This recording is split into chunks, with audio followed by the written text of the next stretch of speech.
Thanks for listening to the Mornings with Carmen LaBerge podcast, made available thanks to support from listeners just like you. Inspiring you to bring God back into the conversation of the day. This is Mornings with Carmen LaBerge on Faith Radio. If we're gonna fly, we fly like eagles, arms held wide. If we're gonna fear, we fear no evil. We will rise. By your power we will go. By your spirit we are bold. If we're gonna stand, we stand as giants. If we're gonna walk, we walk as lions. Well, good morning again. It's hour 2 of Mornings with Carmen here on the Faith Radio Network. Rosalind Carter, former First Lady of the United States, wife of former President Jimmy Carter. Rosalind Carter, mental health activist, humanitarian. She has passed into glory. I feel confident saying that way because she is a sister in Christ. Rosalind Carter, as First Lady, worked tirelessly on behalf of mental health reform.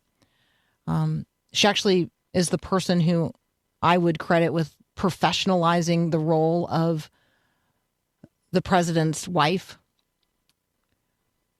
So, according to the Carter Center, Rosalind Carter passed away peacefully with family by her side at her home in Plains, Georgia.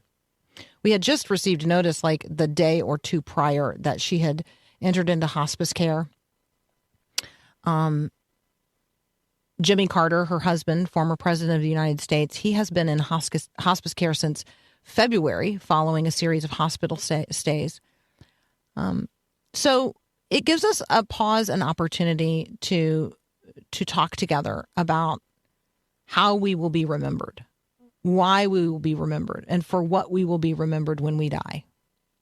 Because here's one thing that I am of which I'm absolutely certain. I can say this with 100% confidence. I am going to die, and you are going to die. And everyone else, I mean, so if you have like little kids in the car, their eyes just went like wide as saucers and they're like, what? Okay, well, it's just the reality of life and death. Like butterflies are a really good example of this. We love like watching the worm spin its cocoon and then we love watching it emerge as a butterfly and then we let it fly away. One of the reasons we let it fly away is the butterfly's life is short-lived. Actually, if you would keep your butterfly in a large, but, in a generous space, but keep it, then you would actually get to see its entire life cycle. You just begin to recognize the brevity of all of that. So, Rosalind Carter, she knew the Lord. She knows the Lord. Speaking of butterflies, she actually, you may not know this about her. She has left behind a really cool butterfly legacy as well.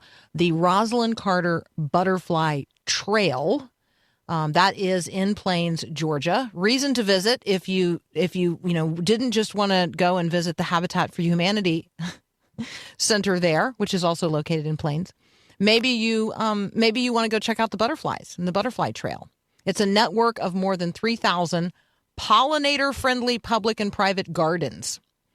Inspired by her concern about the threats to monarch butterfly habitat. So you can get a whole map. You can follow the whole butterfly trail throughout the state of Georgia.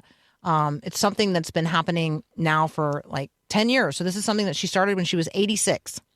So if you've ever thought that you were too old to start something new, Rosalind Carter was 86 when she asked a neighbor in Plains for advice about planting native species. She wanted to make her own yard a better butterfly habitat. And so then, other people started doing what Rosalind was doing, and they started providing these pollinator habitat gardens.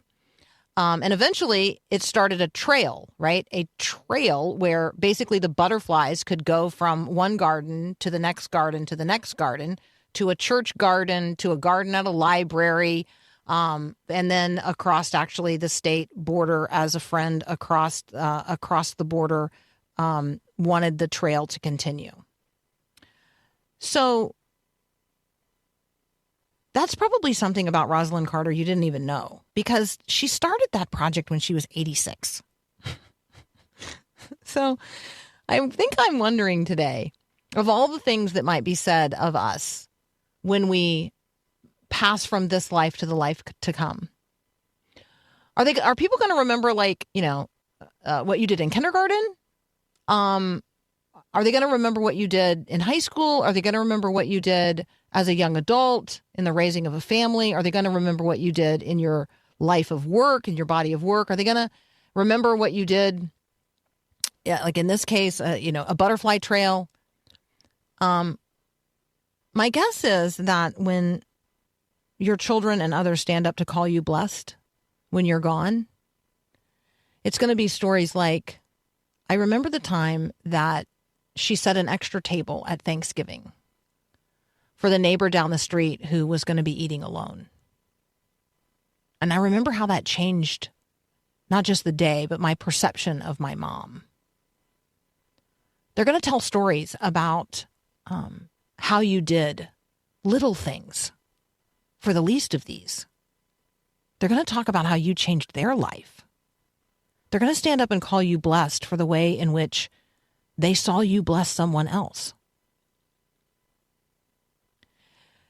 And so this Thanksgiving week, as we consider sitting down at table together, as we consider doing for others who cannot do for themselves, if right now you're suffering with, what I would call a sense of complaining spirit, you're counting up the grievances, you're not counting up the blessings, you're counting the empty chairs, you're not counting the opportunity that those empty chairs provide for you to create a feast and a fellowship for others. I want to encourage you today. If right now you don't have a plan for this coming Thursday for Thanksgiving, like, now's the time to make a plan. Research where in your community you could go and serve. Don't be grieved that no one has invited you over. Invite other people over. Be the inviter. Or go and serve someone else. I absolutely 100% guarantee you that within a reasonable distance of where you are right now, there is a church, there is a community center, there is a union outreach gospel mission, there is a neighbor who is planning on feeding other people this coming Thanksgiving. So let's be the people who are remembered for the way that we reached out, that we sought out, that we served up, that we laid down our own rights and grievances in order that other people could be blessed. And yeah, while you're at it, plant a butterfly bush. You're listening to Mornings with Carmen. When we come back, we're going to be talking with Christian Bevere, author of Break Up with What Broke You. So let's start there. Are you broken? Yes, I am. What broke you? What broke you? And are you ready to break up with what broke you? That's up next here on Mornings with Carmen.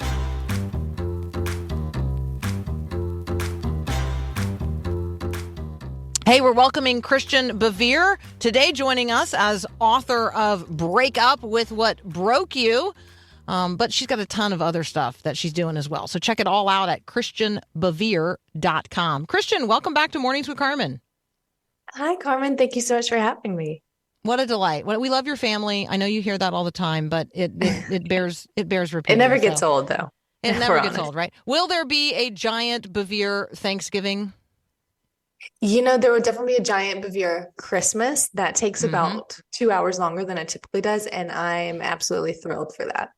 All right. That is so great. I love that. What are we breaking up with, and why do we need to break up with what broke us?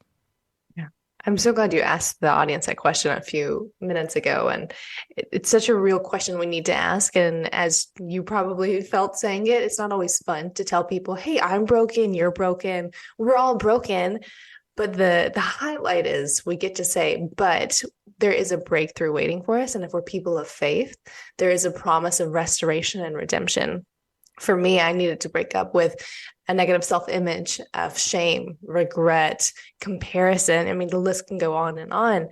But I found after college, I was keeping hold of these these things, these lies in my head, these negative voices who are just saying, you're not enough. No one's going to love you. How dare you even try for that? And I think more than we admit, many of us have those same fears or insecurities that we let have power over us. But it's time to stop letting our past, our insecurities define our future. We need to give that position back to God and be fully His. So, that's easier to say than it is to do, right? Right. Because that means I am placing myself before God in all of my nakedness, in all of my shame and regret, in all of the parts of my story that, I tried to write myself, and that just went bad. That just went badly. So can you talk a little bit about what it means for God to redeem and rewrite my story? Yeah, you're speaking to the humility we have to even get to that place. And I like to tell people, hey, the first step is going to be the hardest, because we do have to say, maybe I was wrong in thinking I can control this, or I was trying to take control of my life and look how it turned out. Or maybe I've been coasting with God and I thought going to church, I was doing good and I was healed and whole, but I've let these open doors where He wasn't Lord of my life creep all these other things in. So it's quite a humbling experience. And sometimes I felt this, at least I've seen other people that have gone through this method feel the same way, that they can feel isolated at first. So anyone listening, I want to affirm you. If you feel like you're doing everything wrong, you might be at a great place to start doing everything right. And I've seen God's redemption come through, exceedingly abundantly, more than I could have imagined. And just to a point of, God, are you sure? Can you do this in my life? I know you can do this, but do you really want to give me the redemptive marriage? Do you want to give me, a family? Do you want to allow me to reach other people? I feel like you can't use me. You need to use someone else. And that's the level of God saying, when you give me your whole heart, when you give me your past, when you give me your ambitions and your desires, I can redeem it. I can restore it. I can transform it. And that's how lavish His love is. It can go from, the darkest places that we were, and Him say, let me show you what my light can do. That's so good. We're talking with Christian Bevere. She is the author of Break Up with What Broke You. We do have copies to give away for those of you asking on the text line.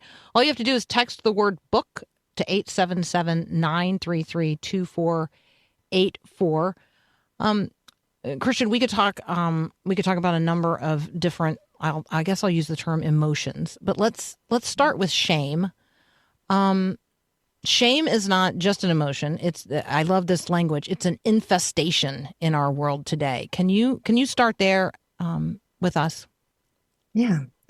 I'm happy to be talking to fellow believers, because I think we often mix up shame and conviction. We think, I feel remorse for what I've done. That must be shame, and I must sit in that because I'm a wicked sinner. But through my experience, what I learned is shame and conviction are not feelings, they're directions. They lead us to an action. Conviction will lead us to repent and say, God, man, that was not the right choice. I need you to show me how to get back on path. But shame will be this self-criticism that lingers. And as you said, it infests the very way we see ourselves, the way we interact with others. And it is almost like this tainting to who we are. And we think it allows us to think that we are what we've done wrong. We take on that as our identity rather than a son or daughter of Christ that has erred and needs to get back on direction. We just think, I'm dirty, I'm a mess. There's no going back for me now. And that's negative to us for, you can fill in all the reasons of why that would be troublesome. But we think about following our path and our call. We're not going to see that clearly if we're seeing through a tainted lens. So I've seen this for 100 of practical reasons of people I've walked through, and anyone listening that has a daughter and it's like, man, they're in their teenager years and there's just so much going on right now. I don't even know how to speak to this.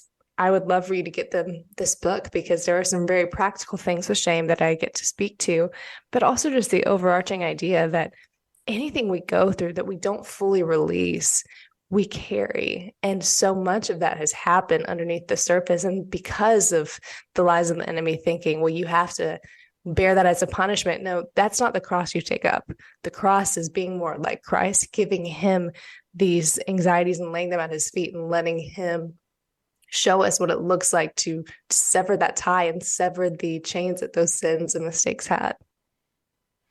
Are you ready to make a clean break? That is one of the things Christian's inviting you to do in Break Up with What Broke You. We're going to continue our conversation with Christian Bevere in just a moment. We are giving away copies today. You can text the word book to 877-933-2484. Are you ready to break up with what broke you? When we come back, we're going to talk about some practical ways that we can leave comparison behind. Because when we talk about shame, that leads us into a conversation about comparison, and it also leads us further into a conversation about being enough. So if you don't think you're smart enough or rich enough or pretty enough, we're going to deal with that as well. It's time to break up with those ideas. You're listening to Mornings with Carmen. Thanks for listening to the podcast of Mornings with Carmen. As you know, this is a rebroadcast of the live radio show carried on the Faith Radio Network. There's a lot going on at Faith Radio. Tons of free resources just waiting for you and for you to share with others at myfaithradio.com. How does that all happen? Well, it happens through listener support. So Faith Radio, Mornings with Carmen, all available because of listener support from listeners, well, just like you. If you're a supporter, thank you so very much. If you'd like to become a supporter today, just visit myfaithradio.com. And again, thanks for being a part of what we do every day at Mornings with Carmen.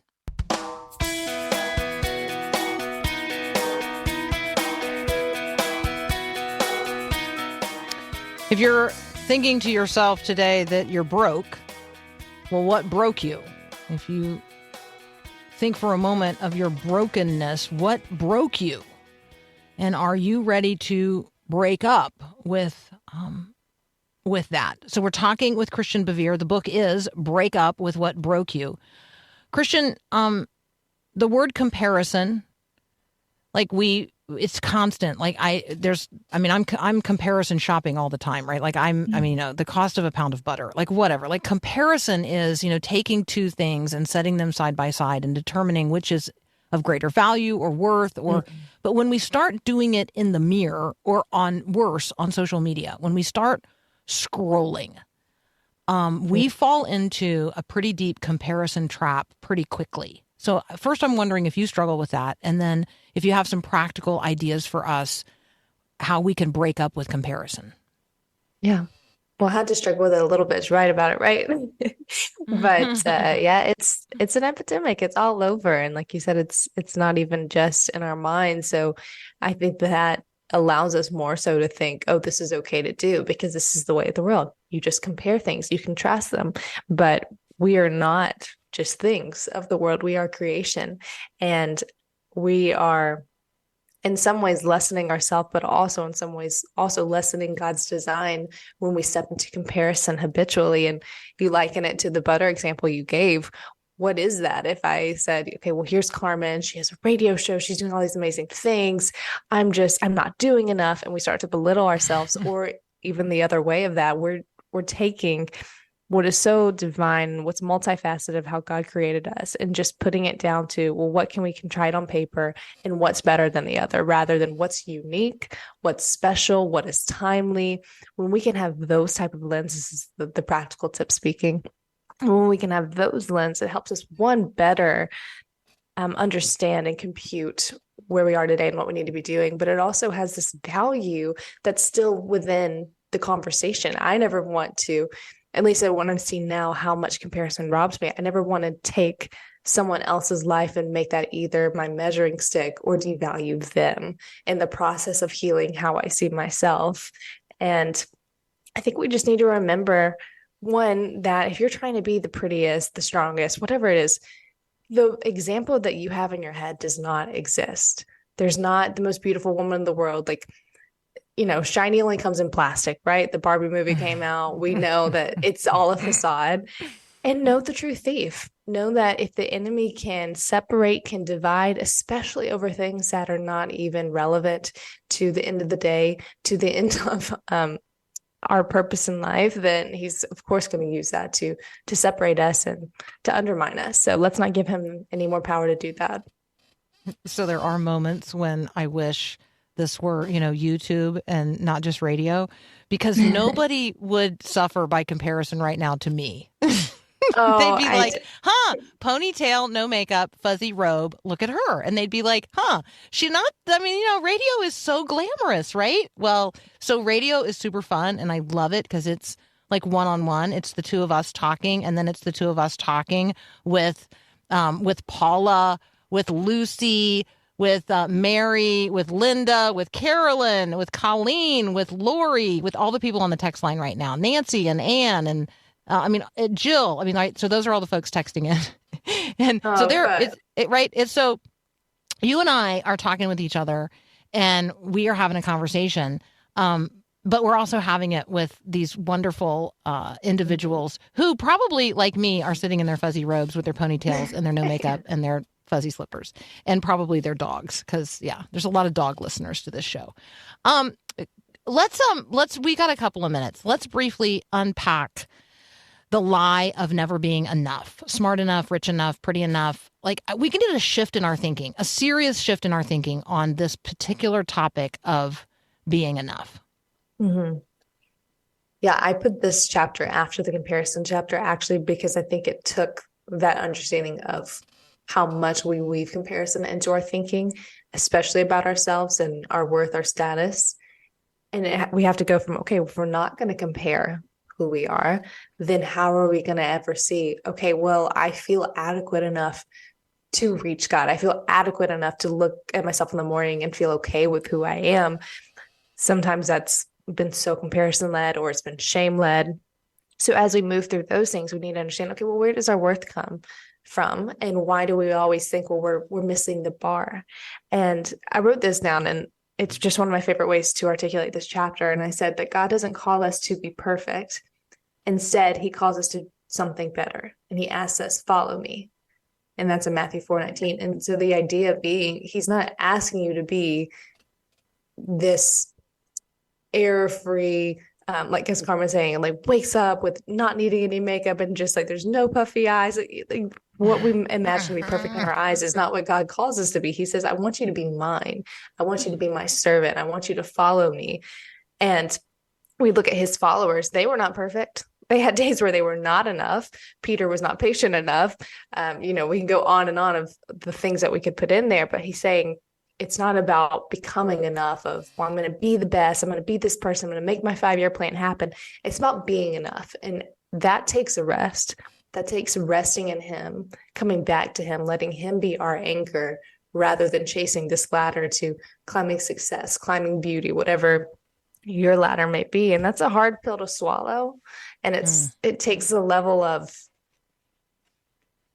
ick of like, well, I'm going to be okay with sitting in what feels like inadequacy, what feels like I wish God would have made me taller, smarter, whatever it may be, and just saying, God, this is who you made me to be. And I'm not going to wish away what is unique from you in exchange for what I've made up in my mind.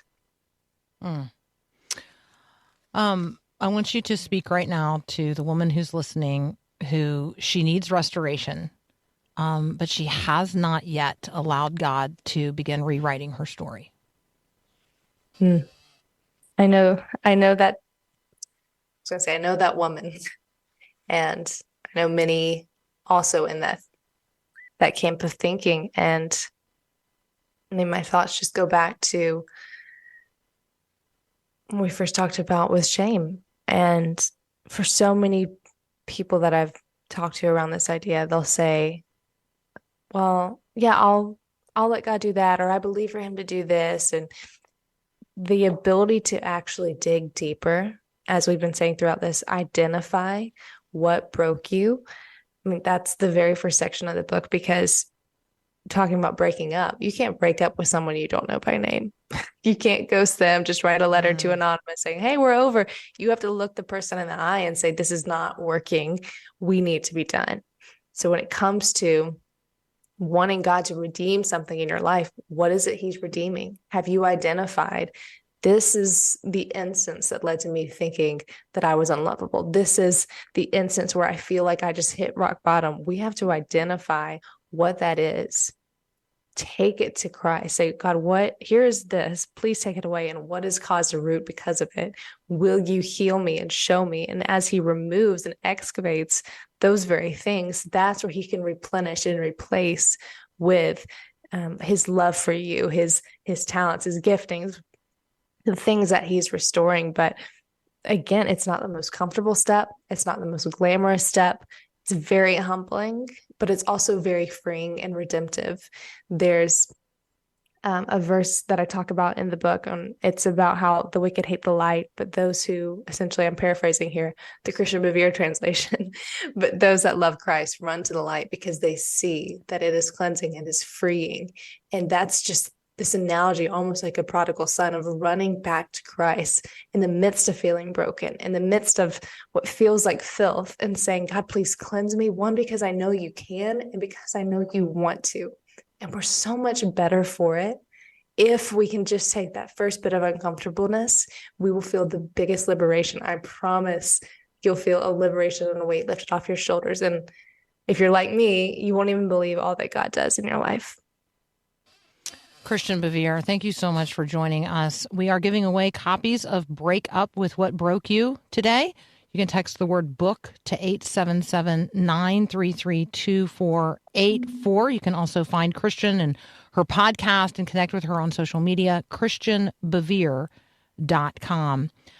Some of you, many of you, are familiar with mainline denominations. Many of you have left mainline churches over the course of time because you have found them to be teaching an unfaithful theology. Some of you are still in mainline congregations, and you are in very local expressions of those denominations where the truth is still proclaimed and you find wonderful fellowship and opportunities to serve the Lord. I want to talk to both of those groups of people today. Our next guest is Redeemed Zoomer. He's a young guy. He describes himself as, from liberal to Christian. That is his own faith journey. And he is working now to foment something called Operation Reconquista, a reclaiming, a retaking even of mainline Christianity. That's up next here on Mornings with Carmen.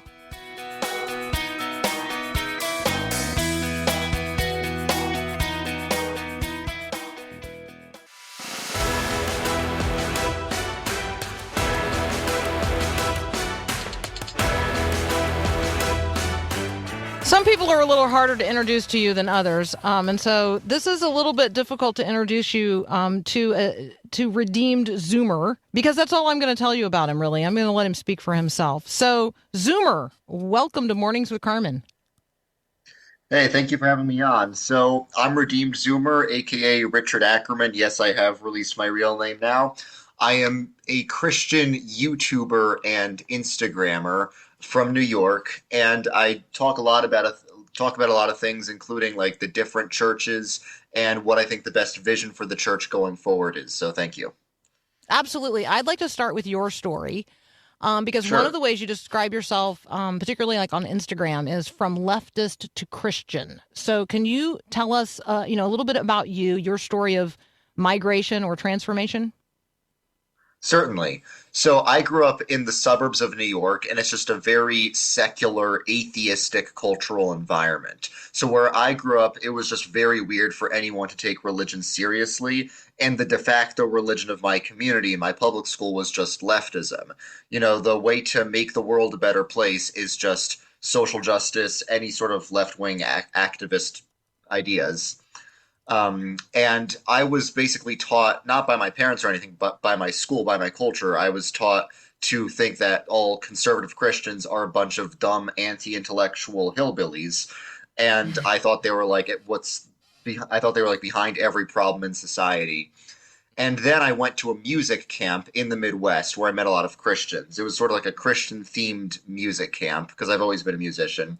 And there I learned that the stereotype I'd heard about Christians was completely untrue. They were a lot more kind and loving, and they had a lot more life in their eyes than anyone I had known back home. And at that music camp, I decided to become a Christian. It was run by a professor, music professor, who was also a devout Presbyterian. And the camp was involved in a lot of community service activities with various churches. Generally, they were mainline Protestant churches just around the community of the city that we were nearby to.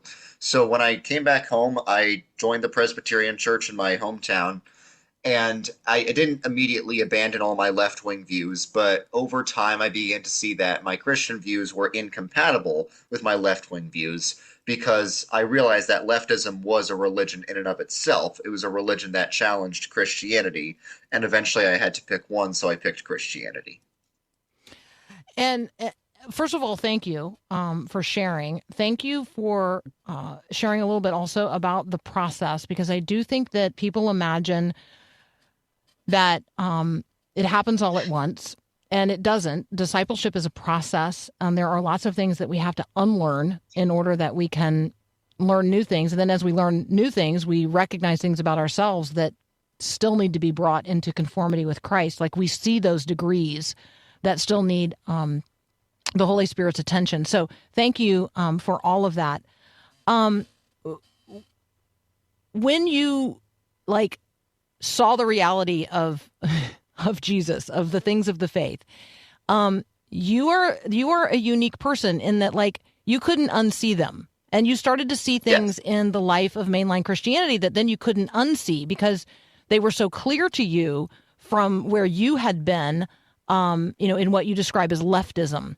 So tell us what you saw and what you see as the hijacking of mainline churches by liberalism. Sure. Well, to your first point, I saw what I couldn't unsee, and that's the goodness, truth, and beauty of Christianity all in one place. I saw that in the summer camp, and then I saw that repeated in my local mainline church when I started to attend that. I didn't really witness the hijacking until a couple years after I became Christian, because my local congregation was quite good. You would not have known that the denomination had any problems just from my local congregation. But the pastor retired my first year being there. Generally, all the good PCUSA pastors keep retiring, dropping like flies. So we got an interim temporary pastor, and she began to say a lot of things that sounded kind of odd to me. I was not educated in the faith, so I didn't really know exactly what was, orthodoxy, what was heresy. But I could tell she was quite liberal, and at that time I was like, okay, she's a liberal Christian, so what? Maybe there should be a liberal form of Christianity so we can evangelize to the liberals or something. But then I was getting confirmed in that church, and I kept asking her questions about what she believed, and eventually I realized she doesn't really believe in much of this at all. And then I went on a confirmation retreat hosted by not my church, but my presbytery, which is famously one of the most liberal presbyteries in the country. And there was one pastor who did not believe Jesus was God. There was another pastor who yelled at me for being pro-life. There was another pastor who called unborn children parasites and called Tim Keller a fundamentalist after I said I had been listening to him. So when I was there, after that, I came back to my church. I spoke to my mentor because my mentor was really solidly, Orthodox. And I was like, what's going on in this denomination? I want out of here because this seems to be completely heretical. And then he explained to me how the church got hijacked. And part of the reason it got this bad is because people kept leaving once liberalism introduced itself. So he explained to me why I could not run away. And for several years, I didn't really get it. But eventually I started to understand once I moved to Texas for college, and I compared mainline Christianity to evangelical Christianity, and I realized that they are both sort of half of what the church needs. So the split really split the gospel in two. And I realized that for America to have Christianity in its fullness, the split needs to be undone.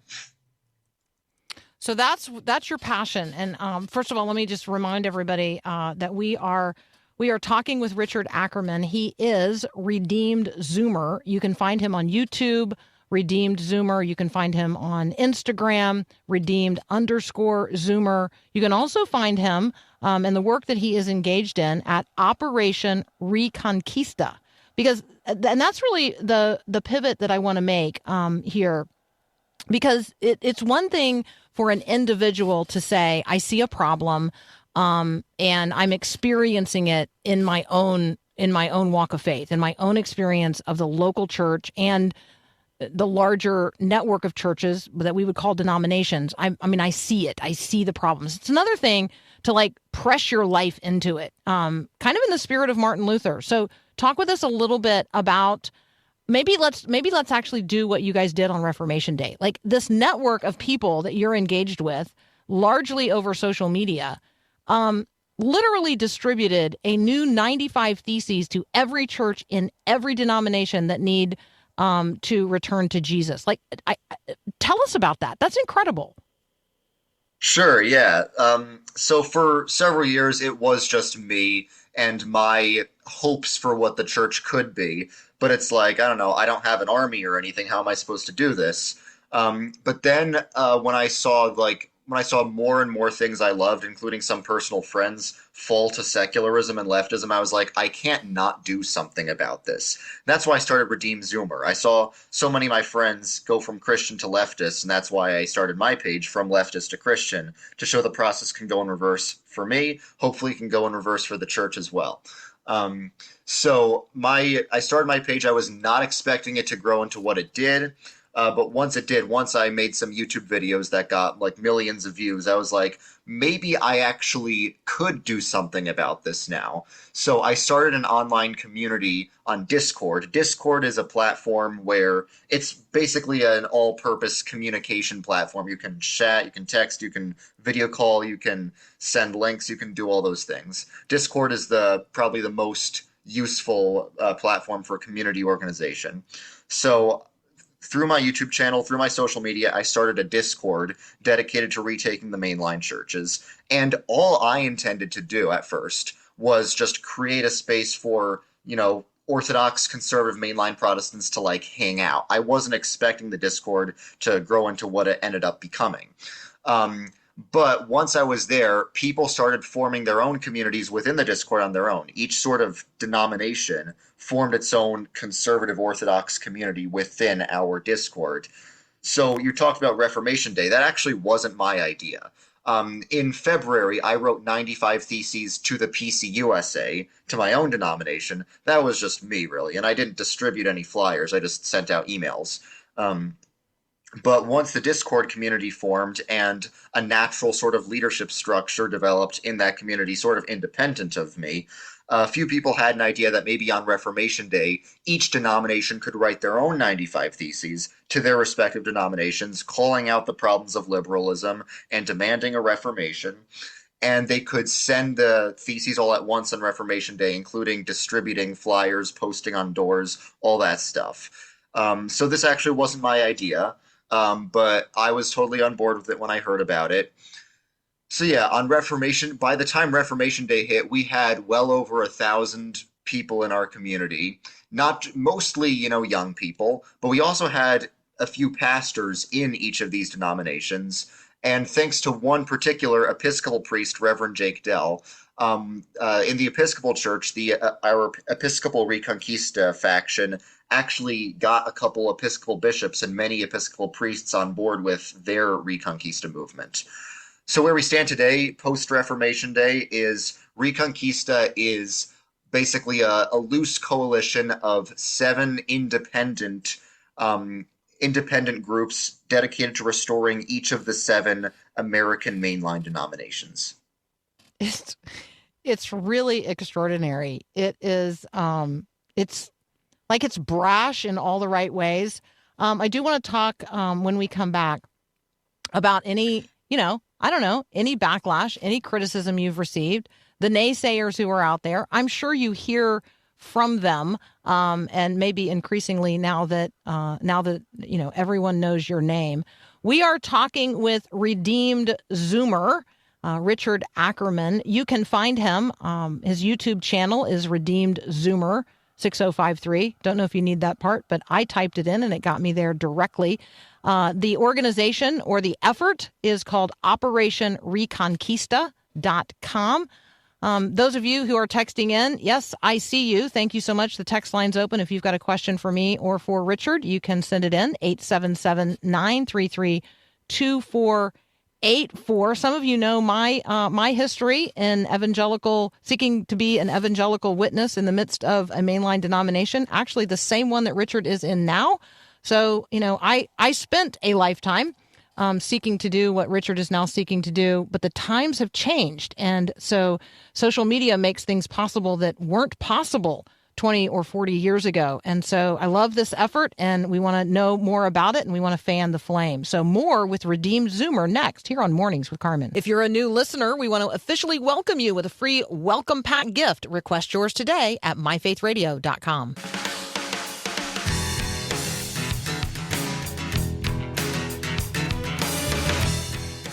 When's the last time that you came across someone and they both thrilled you to know that they're out there, and then it also scared you a little bit? Yeah, that's how I feel about Redeemed Zoomer. His name is Richard. He is with us today. OperationConquista.com is the website you want to check out if this is an effort you would like to engage in. A lot of you are in mainline churches. I hear from you all the time. And so as faithful individuals in mainline congregations, this is an effort to connect, or an opportunity to connect with others like you and to fan the flame of revival within the main line. So, Richard, let's talk about the support you've gotten, the network, maybe the networks you've discovered in addition to the ones that are now emerging, and then also the pushback, the naysayers. So just kind of walk around with us in sort of who's with you in it, and then who has risen up to say we're not with you in this. Right. So on Reformation Day, we sent out 95 theses against liberalism to every mainline church that we could find. Somewhere like in the middle of nowhere, have no email. We couldn't really get there. But generally every mainline church. And responses from laity were overwhelmingly positive. So responses from people who attend these mainline churches are overwhelmingly positive because like the leadership of all these denominations is very liberal, they get branded by the secular and Christian media as liberal denominations. In reality, that's not true of most of the lay people. Most of the lay people are regular Christians who want to go to church with their families. And a lot of the pastors are also against liberalism, but they're too afraid to speak up. We're trying to give them hope. And a lot of pastors told us that they've been fighting this for 30, 40, 50 years, and this is the first time they've ever seen any real hope of change. And now we have gotten pushback from the left because the leadership of these denominations, the liberals are always way overrepresented in the leadership of all these denominations. In the PCUSA, the General Assembly is gerrymandered. In the Episcopal and Evangelical Lutheran churches, the presiding bishop does not reflect the whole denomination. So basically, the leadership of all these denominations sent out emails warning about us, but they weren't very smart in doing so because, for example, like the certain PCUSA presbyteries sent out emails warning about us, and they linked our website and social media. It's like, okay, buddy, thanks for the free advertising. Now, we also have gotten pushback from the right. So Reconquista's philosophy is very simple, and an idiot like me, it was me, could have thought of it. 3 words: stop running away. Because like my mentor in the PCUSA told me, the reason the left takes over is because the right is passive and or runs away. That's kind of one of the reasons why all these denominations have fallen to liberalism so quickly. So I keep telling people, if you are in a church and some liberals show up to your church, don't run away. That is when you need to be most active in the church. Conservatives really do have a running away problem. And I see this with conservatives on social media, whether it's like Twitter or YouTube. They say, we have to run away from the universities. The universities go woke, run away from them. Start your own Bible college in the middle of nowhere. The cities are going woke, run away to the rural areas, live on a farm. The churches are going woke, split off, start a new non-denominational Bible church somewhere. The left understands that you need not just to evangelize individuals, but the left understands you need to evangelize the centers of power. And that's why they win. This is what they've been talking about for years. They've been planning a long march through the institutions. This isn't some conspiracy theory. You can read like the writings of Antonio Gramsci and stuff to learn that this is exactly their plan. Their plan, they don't care about convincing every individual of their beliefs. All they care about is hijacking the centers of cultural influence. And this doesn't just apply to the church, But as Christians, we know everything starts from the church and flows outward. So because of that, I've gotten into a lot of arguments with people who do have a retreatist mindset, particularly those who have, I don't know, recently split off from the Church of England after there has been some wokeness and liberalism in the Church of England, which, by the way, is not nearly as bad as it is in mainline American denominations. But I will get into arguments with some people because some people really believe retreatism is the way to go. I disagree because retreatism is what conservative Christians have been trying for the past 100 years, and we've lost every single inch of the culture war by doing so. You are so articulate. You're so well spoken. We want to have you back because I feel like we've had, like 10% of a conversation. And I want to send people to your website and to your socials. So operationreconquista.com. That's where you want to go to connect with one of the 7 expressions of this across mainline denominations. So I know there's a lot of Lutherans on the line. There's Operation Reconquista is all of them, and then there's 7 individual organizations. Operation Reconquista is also on Facebook, so check it out. Awesome. That is fantastic. And then obviously you're going to want to find and follow Redeemed Zoomer, YouTube, Instagram, all the socials. But those are where you can get really fast resources and get up to speed. Yes, there are going to be things that Richard is going to say that are going to offend you. That is not a bad thing. So let's keep this conversation going. This is work that is necessary. It's work that's happening in real time. It is spiritual in nature. And you will hear Richard say this is not a battle against flesh and blood, but we all know that there are people in the midst of all of these conversations and controversies. So let's be praying each other up in the spirit. Richard, thank you so much for joining us today. I want you guys to be following Redeemed Zoomer and entering into the conversation. So we've only got like a minute left here this morning. And so let me be sure that we walk away with a blessing, with an invitation. Let's end where we started. Jesus says to us, come to me, all you who are weary and heavy laden, and I will give you rest. If you need some soul rest today, would you come to Jesus? He is inviting you. Whatever you're facing, whoever's facing you down, come to Jesus. He has what you need. He is willing to carry the load. He's inviting you to take his yoke upon you, the yoke of discipleship, to lean into him, to walk by his spirit, step by step, all the way home to the Father's house. Get some soul rest today with Jesus as you make your way out there into the world that he so loves. Let's be ambassadors of the King and the kingdom in the midst of the kingdoms of this world, bringing glory to God the Father. Have a great day and God bless. Thanks for listening to Mornings with Carmen LaBerge. Podcasts like this are available because of your support. If it's important to you to hear things that encourage your faith, click the link in the show notes to give now. And thanks.